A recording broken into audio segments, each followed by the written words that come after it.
Hello friends, Microsoft power பிஐ சீரிஸில் today நம்ம எதை பற்றி பார்க்க போகிறோம்னா அன்ஸ்ட்ரக்சர்டு டேட்டாவை ஸ்ட்ரக்சர்டு டேட்டாவா எப்படி சேஞ்ச் பண்ணுறது அப்படிங்கிறத பற்றி பார்க்க போகிறோம். ஃபர்ஸ்ட்டு அன்ஸ்ட்ரக்சர்டு டேட்டானா என்ன அப்படின்னு நான் உங்களுக்கு காட்டுறேன். அன்ஸ்ட்ரக்சர்டு டேட்டானா வேற ஒன்றும் இல்லை. இந்த டேட்டாவை பார்த்தீங்கன்னா காலம் 1 எந்த ஒரு ஹெட்டரும் ஷோ ஆகாமல் இருக்குது. தென் அந்த டேட்டாக்குள்ளே என்ன வேல்யூஸ் இருக்குன்னு சொல்லிட்டு நம்மளோட மைக்ரோசாஃப்ட் பவர் பிஐனால அனலைஸ் பண்ண முடியாமல் இருக்குது. ஸோ இது மாதிரி இருக்கிற டேட்டா தான் அன்ஸ்ட்ரக்சர்டு டேட்டா அப்படின்னு சொல்கிறோம். ஸோ இந்த அன்ஸ்ட்ரக்சர்டு டேட்டாவை எப்படி ஸ்ட்ரக்சர்டு டேட்டாவா நம்ம சேஞ்ச் பண்ணுறது அப்படிங்கிறத நம்ம ஒரு 7 ஸ்டெப்ஸ் வச்சு இன்னைக்கு நம்ம பார்க்க போகிறோம். அந்த 7 ஸ்டெப்ஸ் என்னன்னா, ஹவு டு ரிமூவ் காலம், தென் எப்படி ஃபர்ஸ்ட் ரோவை ஒரு ஹெட்டரா யூஸ் பண்ணுறது, அதுக்கப்புறம் நல் வேல்யூ இருக்கிற எப்படி ஜீரோவை எடுத்துகிட்டு வர்றது, ஒரு காலமே எப்படி டூப்ளிகேட் பண்ணுறது, தென் ஸ்பிளிட் ஃபங்க்ஷனை எப்படி யூஸ் பண்ணுறது, அதுக்கப்புறம் ஒரு காலமோட ஹெட்டரை எப்படி சேஞ்ச் பண்றது, அதுக்கப்புறம் கண்டிஷனல் காலம் எப்படி யூஸ் பண்றது அப்படிங்கிறத பத்தி தான் இன்னைக்கு நம்ம பார்க்க போறோம்.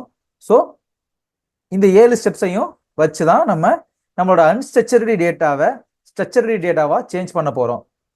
ஸோ வாங்க வீடியோக்குள்ள போலாம்.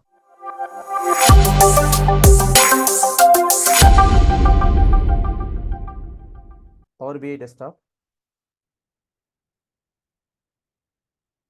அதுக்கு முன்னாடி நம்மளோட பவர் பிஐ சீரிஸ் வீடியோவை உடனுக்குடன் நீங்க பார்க்கணும், அடுத்தடுத்த அப்டேட்டை உடனே உங்களுக்கு வீடியோ போடும்போது நோட்டிபிகேஷன் வரணும்னா நம்மளோட சேனலை சப்ஸ்கிரைப் பண்ணிட்டு பக்கத்துல உள்ள பெல் ஐகானை அழுத்திடுங்க. ஓகே, மைக்ரோசாஃப்ட் பவர் பிஐ இப்போ ஒரு புது அப்டேட் பண்ணியிருக்காங்க. ஸோ அதனால நம்மளுக்கு டைரக்டா ரிப்போர்ட் கிரியேட் பண்ற இன்டர்ஃபேஸ்க்கு போகாது. ஸோ அதுக்கு முன்னாடி இந்த இந்த மாதிரி ஒரு இன்டர்ஃபேஸ் வரும். அதுக்கப்புறம் தான் நம்மளால ரிப்போர்ட் கிரியேட் பண்ண முடியும். ஸோ யாரும் பயப்பட வேண்டாம். ரிப்போர்ட்னு கிளிக் பண்ணீங்கன்னா நீங்கள் எப்போதும் போல பழையபடி உள்ள ரிப்போர்ட் கிரியேட் பண்ணுற அந்த இன்டர்ஃபேஸ்க்கு வந்துடும். ஒரு டேட்டாவை இம்போர்ட் பண்ணிக்கலாம். நான் எப்போதும் போல get data Excel workbook, நம்ம எப்போதுமே எக்ஸல்லேருந்து தான் டேட்டாவை எடுத்துகிட்டு வரோம். ஸோ அதனால் நான் என்னோட எக்ஸல்லேருந்து தான் என்கிட்ட நான் கொடுக்க போகிற டேட்டா என்கிட்ட எக்ஸலில் தான் இருக்குது. ஸோ நான் எக்ஸல்லேருந்து என்னோட டேட்டாவை எடுத்துகிட்டு வரேன். Excel workbook. நான் என்ன மாதிரி ஒரு டேட்டாவை உள்ளே எடுத்துகிட்டு வர போகிறேன்னா, ஒரு கார் ஷோரூமோட விசிட்டரோட டேட்டா தான். கார் ஷோரூமுக்கு வர கார் வாங்க வர கஸ்டமரோட டேட்டாவை தான் நான் இன்னைக்கு உள்ளே எடுத்துகிட்டு வர போகிறேன். ஸோ விசிட்டர் வாக்இன் அப்படின்னு அதோட நேமு. நான் அதை ஓப்பன் பண்ணிக்கிறேன். ஓப்பன் பண்ணிவிட்டு லோட் ஆகிட்டு இருக்குது என்னோட டேட்டா.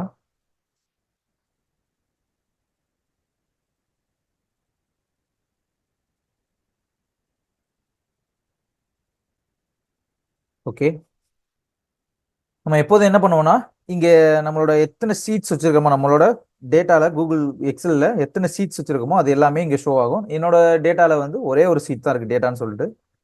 ஸோ அதை செக் பாக்ஸ் பண்ணிக்கிறேன். செக் பாக்ஸ் பண்ணோடனே நம்மளுக்கு என்ன ஆகும்னா, எப்போதுமே இங்கே ப்ரிவ்யூ ஆகும். இந்த ப்ரிவ்யூவில் பார்த்தீங்கன்னா தெரியும் உங்களுக்கு, இங்கே காலம் 1 காலம் 2 எதுக்குமே இந்த ரோ ஹெட்டராக இங்கே வரல. தென் இதில் பார்த்தீங்கன்னா நல் வேல்யூ இருக்குது. அப்புறம் எனக்கு இதில் இன்னும் ஸ்பிளிட் ஃபங்க்ஷன் யூஸ் பண்ணுறதுக்கு இந்த இமெயில் ஐடியும் இந்த டொமைனும் இந்த நேமும் எனக்கு தனித்தனியாக வேணும். ஸோ அது வேணும். ஸோ இங்கே பார்த்தீங்கன்னா நல் வேல்யூஸ் இருக்குது, எம்டி காலம் இருக்குது, இந்த எம்டி காலம் இருக்குது. ஸோ இது எல்லாத்தையும் எப்படி நம்ம டிரான்ஸ்ஃபார்ம் பண்ணுறது அப்படிங்கிறத பற்றி தான் நீங்கள் பார்க்க போகிறோம். ஸோ டிரான்ஸ்ஃபார்ம் டேட்டா கொடுத்துக்கிறேன். நம்ம டேட்டாவை இம்போர்ட் பண்ணதுக்கு அப்புறமும் இங்கேருந்து டிரான்ஸ்ஃபார்ம் டேட்டா கொடுக்க முடியும் உள்ள இன்டர்ஃபேஸ்லேருந்து. ஆனால் இம்போர்ட் பண்ணுறதுக்கு முன்னாடியே டிரான்ஸ்ஃபார்ம் டேட்டா கொடுக்கறதுனால நம்மளுக்கு என்ன ஒரு யூஸ்ஃபுல்னா, நம்ம ஒரு டைமும் ரா டேட்டாவை இம்போர்ட் பண்ணும்போது நம்மளோட மைக்ரோசாஃப்ட் பவர் பிஐ அதோட கொரி எடிட்டரை வச்சு ஆட்டோமேட்டிக்காக அந்த செட்டிங்ஸ் எல்லாத்தையும் அப்ளை பண்ணி நம்மளுக்கு ரா டேட்டாவை கன்வெர்ட் பண்ணி கொடுக்கும். லைக் எந்த மாதிரினா, மைக்ரோசாஃப்ட் எக்ஸல்ல மேக்ரோ யூஸ் பண்ணுவோம்ல, சேம் அந்த மாதிரியே தான் நம்மளுக்கு இங்கே நடக்கும். ஆட்டோமேட்டிக்காக அது எல்லாமே சேஞ்ச் பண்ணிக்கிறோம். ஸோ நம்ம ஃபஸ்ட்டு என்ன பண்ணணும்னா, இதில் இந்த எம்டி காலமை ரிமூவ் பண்ண போகிறோம். அதான் நம்மளோட ஃபர்ஸ்ட் ஒன் என்னன்னு பார்த்தீங்கன்னா, ஹவு டு ரிமூவ் காலம். ஸோ இந்த எம்டி காலமை ரிமூவ் பண்ணுவோம். இந்த காலமில் ஃபஸ்ட்டு ரைட் கிளிக் பண்ணிக்கிறேன், தென் லெஃப்ட் கிளிக் பண்ணிக்கிறேன், தென் ரைட் கிளிக் பண்ணி ரிமூவ் கிளிக் கொடுத்துக்கிறேன். ஸோ வேறு எங்கேயாவது எனக்கு எம்டி காலம் இருக்கான்னு நான் ஒன்ஸ் செக் பண்ணிக்கிறேன் என்னோட டேட்டாவில். காலம் 12ங்கிறதும் எனக்கு எம்டி காலமாக தான் இருக்குது. ஸோ நான் இதையும் ரிமூவ் பண்ணிக்கிறேன். ஓகே, தென்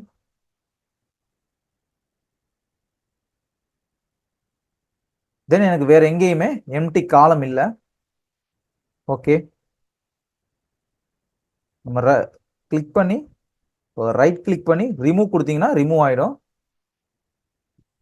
தென் இந்த செகண்ட் இருக்க என்னோட ஹெட்டர் ரோவை எப்படி நான் ஃபர்ஸ்ட் ரோவா கொண்டு வர போறேன் அப்படிங்கிறது தான். அதுக்கு நம்ம ஃபர்ஸ்ட் என்ன பண்ணணும்னா இங்க இருக்க ரோவை டெலீட் பண்ணணும். இங்க இருக்க ரோவை எப்படி டெலீட் பண்றது அப்படிங்கிறத பார்க்கலாம். Transform use first row as header அப்படிங்கிறத கிளிக் பண்றேன்.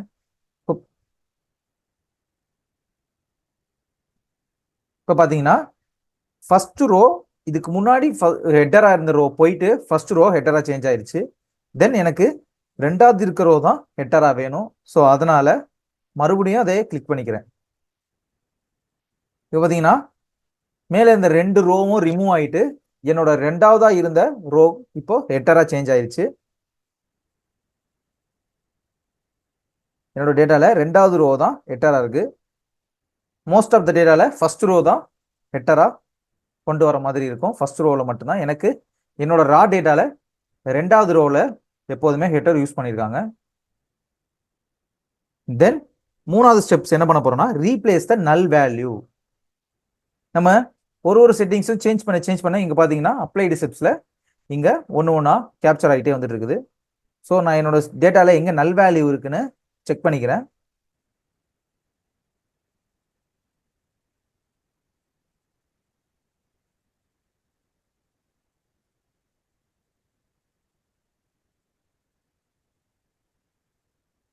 இந்த கஸ்டமர் ரேட்டிங் பார்த்தீங்கன்னா நல் வேல்யூஸ் நிறைய இருக்கு. ஸோ இந்த நல் வேல்யூஸை தான் நான் இப்போ சேஞ்ச் பண்ண போறேன்.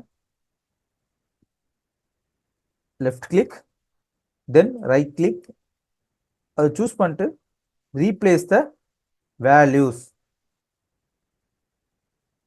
இப்போ பார்த்தீங்கன்னா ரீப்ளேஸ் த வேல்யூஸ்னு சொல்லிட்டு ஒரு டயலாக் பாக்ஸ் ஓப்பன் ஆகுது. வேல்யூ டு ஃபைண்ட் அப்படிங்கிறதுல நல்லுன்னு இருக்கு. நல்லுன்னு எங்கெங்கெல்லாம் இருக்குதோ அங்க எனக்கு 0 வேணும் அப்படின்னு சொல்லி ஒரு கண்டிஷன் மாதிரி நான் கொடுக்குறேன். இதுக்கு ரீப்ளேஸ் வித்தில் 0 கொடுத்துறேன். Click on okay. இது பார்த்தீங்கன்னா இங்கே தெரியும் என்னோட நல் வேல்யூஸ் இருந்த இடத்துல எல்லாத்துலேயும் 0வா கன்வெர்ட் ஆயிடுச்சு. தென் என்ன பண்ண போறோம்னா ஒரு காலமை எப்படி ஸ்பிளிட் பண்றது அப்படிங்கிறத பார்க்க போறோம்.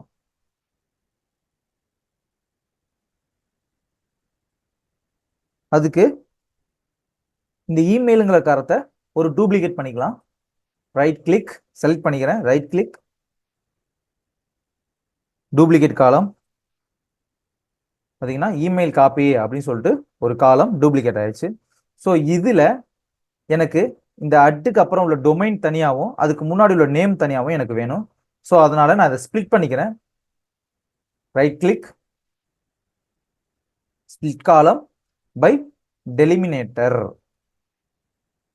இதில் பார்த்தீங்கன்னா நான் அட்டுன்னு கொடுத்துக்கிறேன். அட்டுன்னு கொடுத்துட்டு கிளிக் ஆன் ஓகே.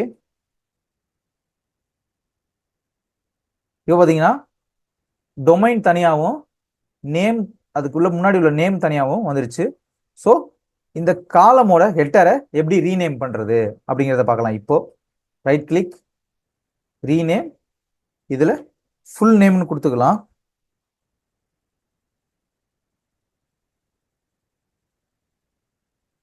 தென் இதுவே இதில் இந்த காலம்க்கு டொமைன்னு கொடுத்துக்கலாம்.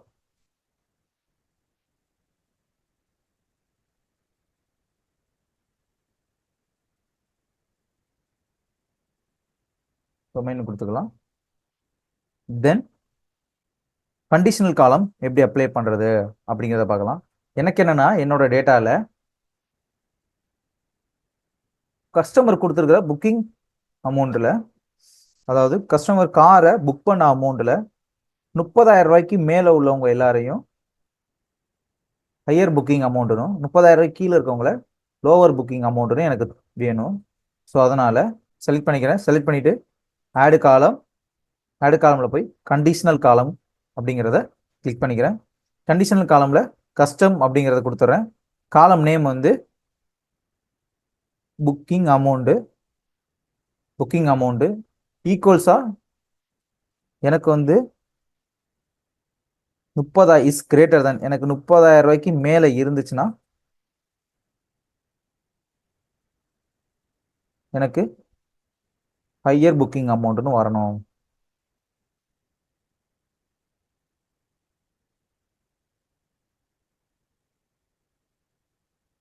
அவுட்புட் எப்படி இருக்கணும்னா ஹையர் புக்கிங் அமௌண்ட்னு வரணும். Higher booking amount. Then add கேஷ்னா இன்னொரு கண்டிஷனை நம்ம அப்ளை பண்றது. ஸோ இந்த கண்டிஷன்ல இதே சேம் தான். புக்கிங் அமௌண்ட்ல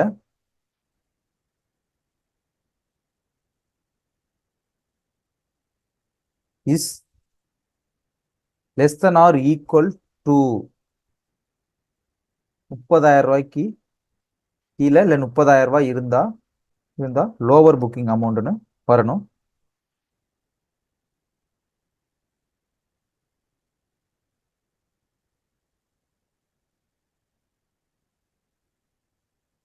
வேற ஏதாவது கண்டிஷன் அப்ளை பண்றதுன்னா இந்த எல்ஸ்ங்கிறதுல நீங்க அப்ளை பண்ணிக்கலாம். எனக்கு இந்த 2 கண்டிஷனே போதும். ஸோ நான் ஓகே கொடுத்துக்கிறேன். இப்போ பார்த்தீங்கன்னா தெரியும், இதுல ஃபில்டர் போட்டு பார்த்தீங்கன்னா உங்களுக்கு தெரியும்.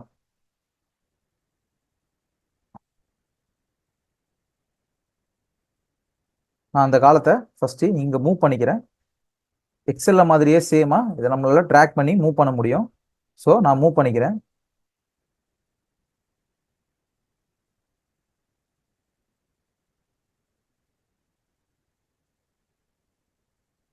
இந்த காலமோட ஹெட்டரை சேஞ்ச் பண்ணிக்கிறேன். அமௌண்ட் வேல்யூ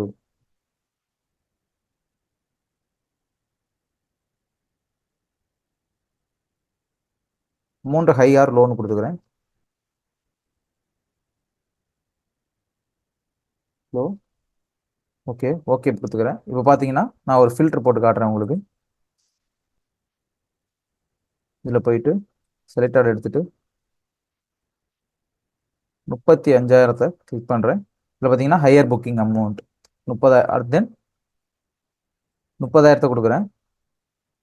30,000 பார்த்தீங்கன்னா லோவர் புக்கிங் அமௌண்ட். அதான் நான் லெஸ் than ஆர் ஈக்குவல் டுன்னு கொடுத்துருந்தேன். 30,000 வரையும் இருந்துச்சுன்னா அது லோயர் புக்கிங் அமௌண்ட். 30,000 ரூபாய்க்கு மேலே இருந்துச்சுன்னா நம்மளுக்கு ஹையர் புக்கிங் அமௌண்ட். இந்த 31,000 பார்த்தீங்கன்னா இப்போ நம்மளுக்கு ஹையர் புக்கிங் அமௌண்ட் அப்படின்னு வரும். ஸோ நான் எல்லாத்தையும் செலக்ட் ஆல் பண்ணிக்கிறேன். ஸோ இப்படி தான் ஒரு கண்டிஷனை அப்ளை பண்ணிக்கிறது. ஸோ தென் இது எல்லா ஸ்டெப்ஸுமே முடிச்சதுக்கு அப்புறம் நீங்க ஹோம் வந்து க்ளோஸ் அண்ட் அப்ளை கொடுத்துக்கணும். ஸோ நான் என்னோட சிஸ்டத்தில் க்ளோஸ் அண்ட் அப்ளை கொடுத்துட்டேன். இதை மினிமைஸ் பண்ணிக்கிறேன். டேட்டா லோட் ஆகிட்டு இருக்குது.